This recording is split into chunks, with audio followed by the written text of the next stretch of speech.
যাত্রাটি শুরু হয় কামাখ্যার উদ্দেশ্যে।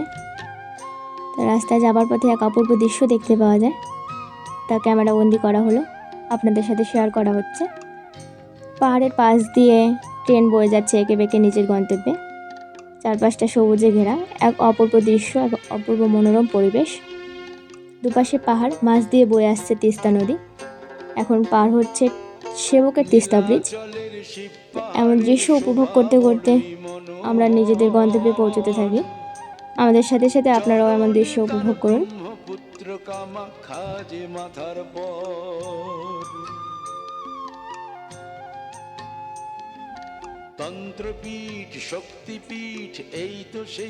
পৌঁছে যাই আমরা কামাখ্যা জাংশন।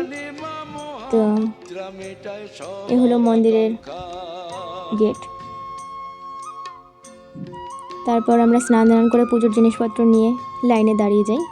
লাইনে দাঁড়ানোর জন্য এগোতে থাকি। তো আমাদের যাবার আগে হাজার হাজার মানুষ লাইনে দাঁড়িয়ে আছে সেই 12টা সাড়ে 12টা থেকে। আমরা পৌঁছই 2:30টার সময়। এভাবে কিছুক্ষণ অপেক্ষা, তারপর টোকনের জন্য লাইন। সেখানে টোকন না হলে মন্দিরে প্রবেশ নিষেধ। দেবী শিলার পরশ দিলে সবার জীবন ধন্য হয়। সতীর দেহের অংশ নিয়ে আমরা কামাখ্যা দেবালয়ের টোকন। তারপর আবার পৌঁছতে থাকি মায়ের মন্দিরের উদ্দেশ্যে। তো এমন ঘুরতেই থাকতে হয়। আমরা যেহেতু জেনারেলে পুজো দিয়েছিলাম।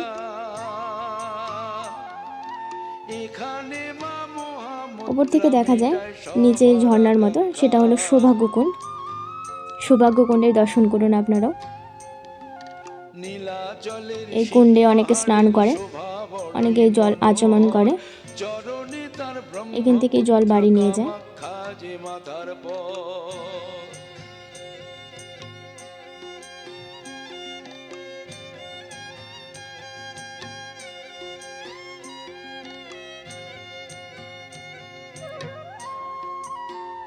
মায়ের মন্দির দেখা যাচ্ছে, অথচ আমাদের লাইন যেন শেষ হচ্ছে না। সেই রাত থেকে লাইন দিয়ে আমরা 8:30 কি 9টা নাগাদ পুজো হয়েছি। এ হলো বলির ঘর দেখা যাচ্ছে, এখানে বলি দেওয়া হয়।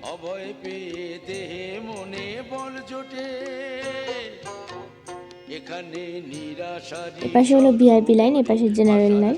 তো এমনভাবে চলতে থাকে। এই ভিআইপি লাইনদের জন্য যারা জেনারেলভাবে পুজো দেয়, তো তাদের অনেকটা পিছিয়ে থাকতে হয়। সৌভাগ্যকুণ্ডের দর্শন হচ্ছে, অনেকে জল ছিটাচ্ছে, আচমন করছে। বৃষ্টির জন্য সবাই সাইডে হয়ে আছে। ওটা হলো মায়ের মন্দির, গর্ভগৃহ।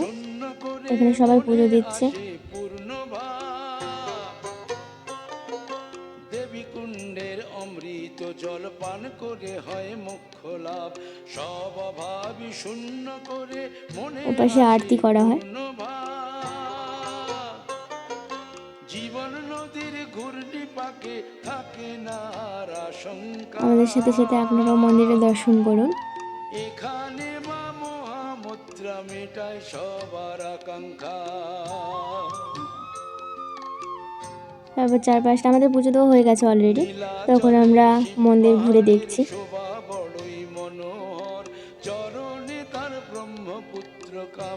এখন যাচ্ছি আমরা সামনে গর্ভগৃহের দিকে। সামনে দাঁড়িয়ে কিছু ফটো তোলা হয়। তো আগের দিন থেকে উপোস, চোখ মুখের অবস্থা খুবই খারাপ। তারপর সেই ঘুমিয়ে আবার সন্ধ্যায় একটু কিছু খাওয়া দাওয়া করে আমরা চলে যাই সন্ধ্যা আরতির উদ্দেশ্যে। সেখানে বসে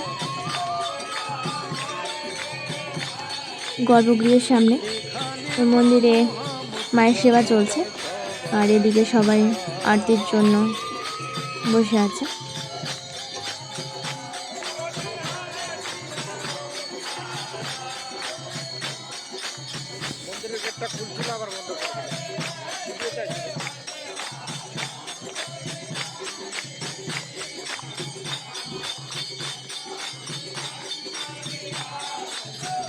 এখানে অনেক পায়রা থাকে, তো অনেকের মনস্কামনা পূরণ হলে সেখানে গিয়ে পায়রা ছাড়া হয়।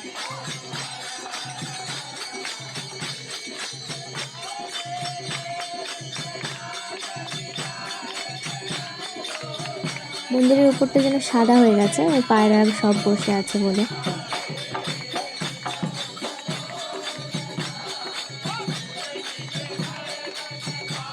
সবাই পরিক্রমা করছে। আমরা যেহেতু দিনে করে নিয়েছি সব, তো আমরা সেই টাইমে আরতির ওখানে বসে আছি।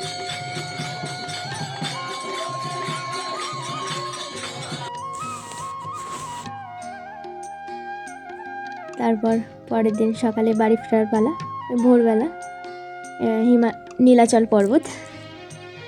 রাতে তো ব্রহ্মপুত্র দেখতে পাইনি, পরের দিন যাবার পথে সেই ব্রহ্মপুত্র নদী দেখতে পাই। এত বড় নদী, একুল ওকুল যেন কিছুই দেখা যায় না। নীলাচল পর্বতের মধ্যে ব্রহ্মপুত্র বয়ে যাচ্ছে।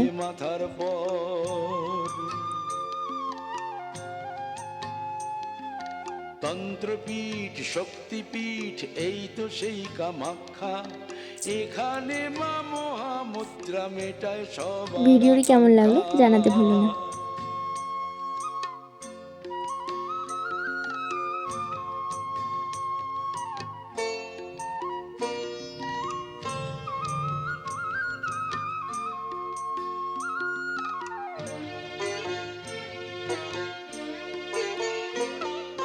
সতীর দেহের অংশে গড়া জাগ্রত এই দেবালয়।